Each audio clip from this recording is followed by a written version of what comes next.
बिस्मिल्लाहिर्रहमानिर्रहीम। मशक नंबर 2/1 का सवाल नंबर 8 देखें।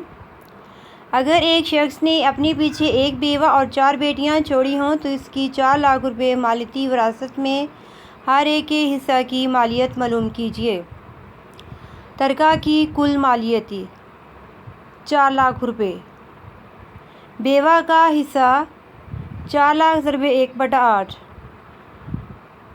अब यहाँ मैं आपको बताती हूँ कि अगर बीवी और बच्चे दोनों हों तो बेवा का हिस्सा 8वां होता है। अगर सिर्फ बीवी हो, बच्चे ना हों, तो बेवा का 4था हिस्सा होता है। यहाँ बेवा का 8वां हिस्सा है, इसलिए 4 लाख ज़रबे 1/8 को हमने आपस में तकसीम करना है। 4 लाख ज़रबे 1/8, 8 1 बार 8, 8 5 बार 40 और 0 साथ लगा दिए। 50,000 रुपये बेवा का हिस्सा है। बाकी जो रकम रह गई है वो 4 लाख में से माइनस हमने 50,000 करना है। 4 लाख माइनस 50,000 करें तो 3,50,000 रुपये। 3,50,000 रुपये बेवा का हिस्सा।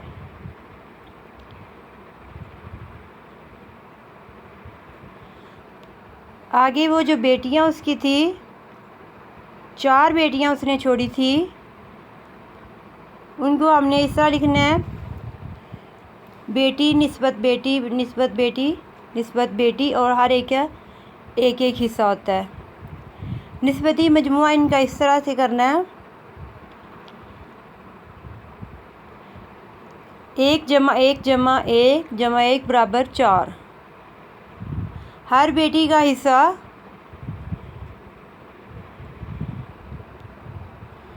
अब पीछे जो रकम रह गई थी वो 3,50,000 थी। अब हर बेटी के हिस्से जितने पैसे आएंगे उनको इस तरह लिख लेना है। 1/4 लिख के इसको हमने 4 पर तकसीम करना, इस तरह कटिंग करनी है। 4 1 बार 4, 4 8 बार 32 और 35 है, 3 बचा। ये हो गया 32 और 3 बचा 27। 4 7 बार 28, फिर 2 बचा। 4 5 बार 20 और बाकी 2 0। इस तरह हर बेटी के हिस्से आएंगे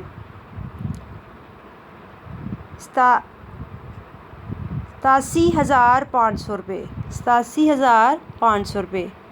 87,500 रुपये। सवाल नंबर 9 देखें। अगर एक शख्स ने अपने पीछे एक बेवा और 15 लाख रुपए मालियत की जायदाद छोड़ी हो तो इसकी बेवा के हिस्से की मालियत मालूम कीजिए। कुल जो उस आदमी ने रुपए छोड़े हैं, कुल तरका जो उसने छोड़ा है वो है 15 लाख रुपए। बेवा का हिस्सा अब यहाँ देखें 1/4 है। मैंने आपको पहले बताया बच्चे हों तो 8वां हिस्सा होता है बेवा का, बच्चे ना हों तो 4था होता है। 1/4 वो हमने इस तरह से तकसीम करना है। 4 1 बार 4, 4 3 बार 12 और 3 बचा, ये 30 हो गया। 4 7 बार 28, पीछे 2 रह गया। 4 5 बार 20 और ये 3 0 के 0।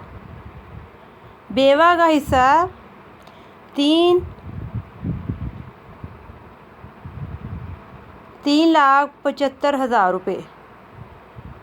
सवाल नंबर 10 देखें। अगर एक शख्स ने अपने पीछे एक बेवा और 2 बेटे छोड़े हों तो इसकी विरासत मालियती 20 लाख रुपए में से हर एक हिस्से की मालियत मालूम कीजिए।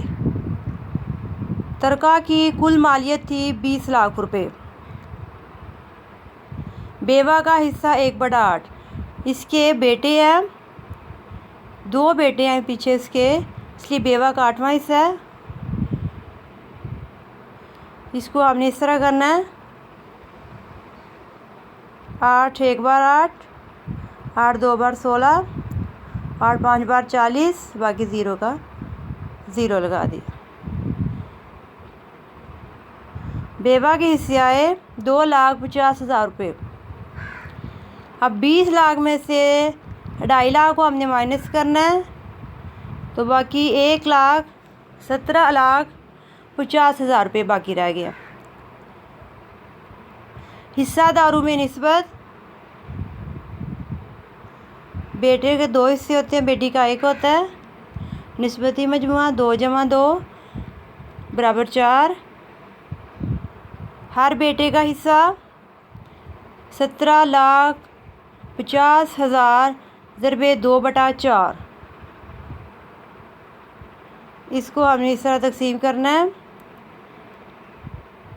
4 2 1 बार 2, 2 2 बार 4, 2 1 बार 2, 2 8 बार 16,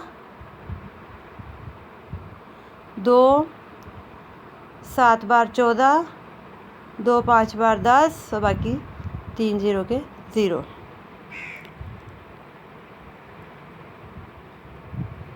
ये है 8,75,000 रुपये हर बेटे के हिस्से आएंगे।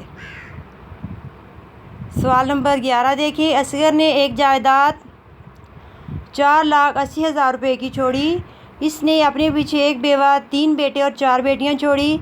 जायदाद में हर एक हिस्से की मालियत मालूम कीजिए। असगर की कुल जायदाद कितनी है? 4,80,000 रुपये।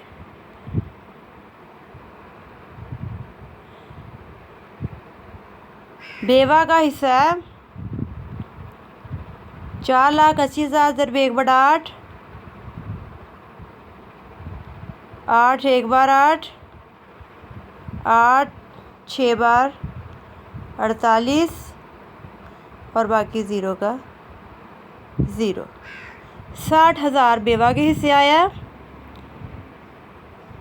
बाकी जो उसके पास रकम रह गई है, 4,80,000 में 60,000 निकालें तो 4,20,000 रह गए बाकी पैसे।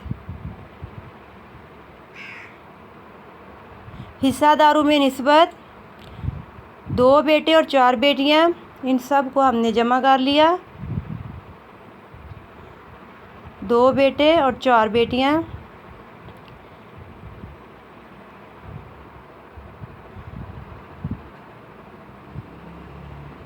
तीन बेटे और 4 बेटियां, इन सब को जमा किया। 2 + 2 + 2 6, और ये 4, 1 + 1 + 1 + 1 = 10।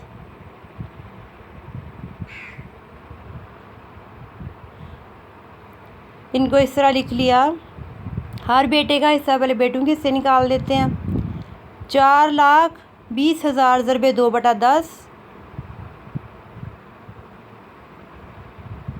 2 1 बार 2, 2 5 बार 10, 5 1 बार 5, और 5 8 बार 40, और 0 का 5 4 बार 20, बाकी 0 का 0।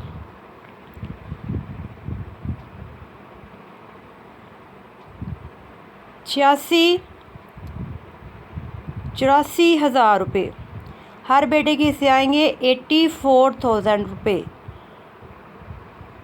अब बेटियों का निकालते हैं। 4,20,000 × 1/10, 10 को 0 इससे कट हो गया, बाकी रह गया 45,000 रुपये। हर बेटे के हिस्से आएंगे 42,000 रुपये। ये हमारा आंसर है।